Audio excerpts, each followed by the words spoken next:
Hello and greetings from Taiwan. All right, so I'd like to talk about the Woody Allen documentary that's been airing. Well, actually, just finished up last, I guess it was Sunday. I got a little confused since the time difference here in Taiwan, but yeah, I watched every episode, and it was pretty devastating, right? I don't see how you can watch that documentary and come away from it thinking anything other than Woody Allen's a child molester. And to be honest, since at least probably 1993, I think there's been plenty of information in the public domain, particularly since the custody hearing that they had. I believe the decision was rendered in 1993. Since at least that custody hearing and the judge's ruling in that case, I think there's been plenty of evidence in the public domain where people, reasonable minds, could have come to the conclusion that he sexually assaulted his daughter, who was, if I'm not mistaken, 7 years old at the time. It's kind of a big deal, in my opinion. And yet, since 1993, take a look at the list of actors that have worked with Woody Allen. Big names. I mean, we're talking Julia Roberts, right? Emma Stone. Who else?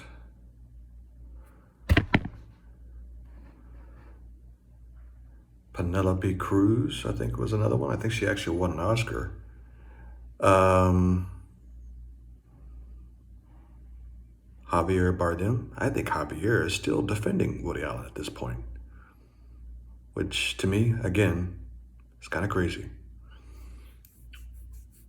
You know what I mean? And the list could go on, right? Of all these actors that have worked with Woody Allen since 1993. Again, there's been plenty of information in the domain since 1993 where people could have said, or should have said, uh, Woody did some fucked up shit, right? And yet all these actors are very vocal in their support for, like, the Me Too movement, right? They're very vocal for all these humanitarian causes. And yet when it came down to making a choice between their principles and their career, right? Because let's be honest, disgusting as he may be as a human being, there's a consensus that Woody Allen is somewhat of an artist. And participating in a Woody Allen movie, there's a certain prestige that's attached to that. You know, actors, particularly women, are fond of his movies because he portrays, at least some of his roles portray women in a strong light, right?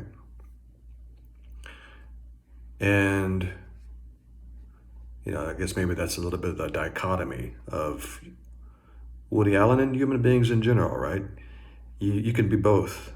It can be true that Woody Allen writes these really strong roles for women, or at least some of his roles in his movies.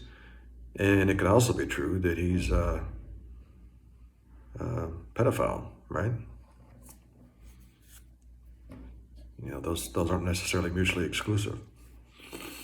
So part of my issue is with Hollywood is that they're hypocritical and full of shit. And that's a perception that's certainly shared with people on the right.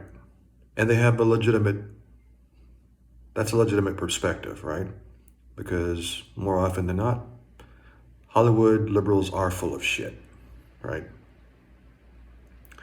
And this is why people, not just on the right, people like me, because I'm not on the right, but this is why people just roll their eyes when they're getting lectured by people from Hollywood. It's like, who the fuck are you to lecture anybody?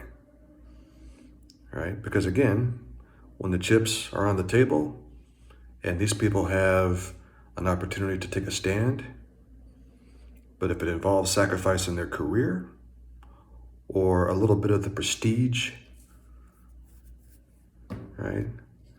Because a lot of these actors are chasing the Oscar for legitimacy, right? And they don't want to handicap themselves. They're careerists. And obviously, people in Hollywood, they're not the only careerists in the world.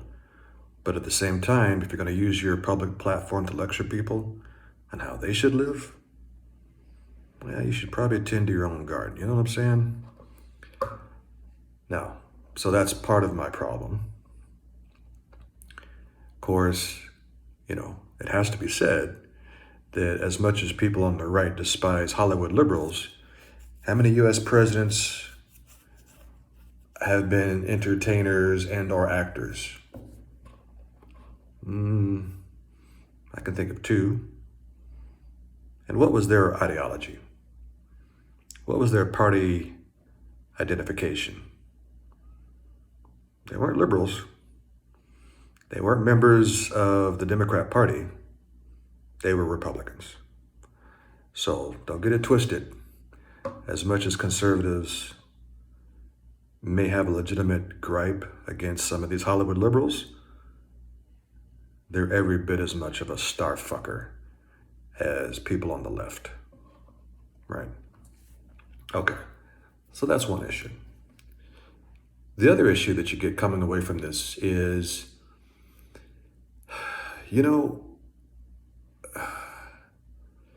I would never defend someone like Woody Allen. He's a terrible human being. He abused the trust that his daughter had for him. And for that, he's a terrible fucking human being. However, we do have a problem in the U.S. It's not just in the U.S., right? But certainly in the U.S. And that is, there's a reflex towards punishment that we have rather than treatment when people are clearly suffering from some sort of psychological or emotional issues. And for how old was he at the time? 50-something, almost 60 years old. For a 60-year-old man to sexually abuse his 7-year-old daughter, that motherfucker's got something wrong with him, right? And who knows what it is, right? Maybe he was a victim of sexual abuse as a child himself. Clearly there's something wrong there, right? And unfortunately, we're never going to find out what that is. He's never going to get treated because he's never going to admit what he did. Why? Because, again, there's a reflex in America towards punishing people rather than trying to treat them and actually solving the problem. I'm not saying that Woody Allen shouldn't be punished, but if he admits what he did and he gets prosecuted, gets thrown in jail, is that solving the problem? Is that addressing whatever issue that he has that motivated him to do that? No, it's not. And again, I'm not saying that he shouldn't be punished, but if we're ever going to solve these problems, these larger societal problems, you've got to give incentive for people to actually do the right thing. And honestly, Woody Allen has no incentive to do the right thing other than just being a fucking decent human being. Okay, great. Where's the reward in that? Is that reward in and of itself? Sure, you can have that perspective. But for him to know that if he comes forward and admits what he did, yes, it may in some way make him feel better. Maybe it'll give him some sense of relief, right? That he doesn't have to keep lying about this shit. And certainly it would help his daughter, Dylan, right? Because it would give her the acknowledgement that she probably needs. But he also knows my fucking ass is going to jail, right? For a long fucking time. I'm going to be away from my wife, Soon Yi, which that's a whole other can of worms right there, right? I mean, his life is effectively over, especially at this late in the game, because he's got to be 80, right? So I guess my point is he's got no incentive really to come forward. And I think that's just a larger societal problem that we have in the U.S., and it's something that should be addressed, right? And again, it just comes down to the question, do we actually want to help people and solve problems and eliminate some of these societal issues? Or do we just want to fucking punish people, right? I don't know who that's helping.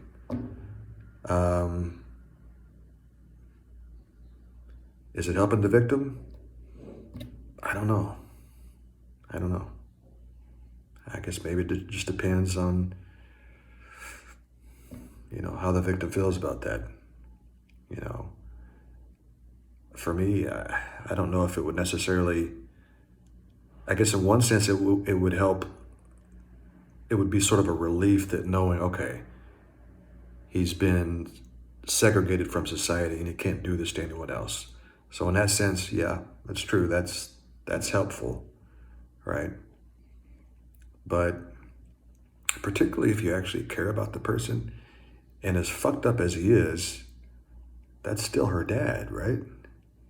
I mean, on some level, she's got to still care about him, and I think that comes across in the documentary. Well, you want him to get some fucking help, right? I'm sure at some level she wants him to get some help for like I said, multiple reasons. And he's not going to get it. He's just not going to get it. There's no fucking way he's ever going to admit what he did. It's just not going to happen. So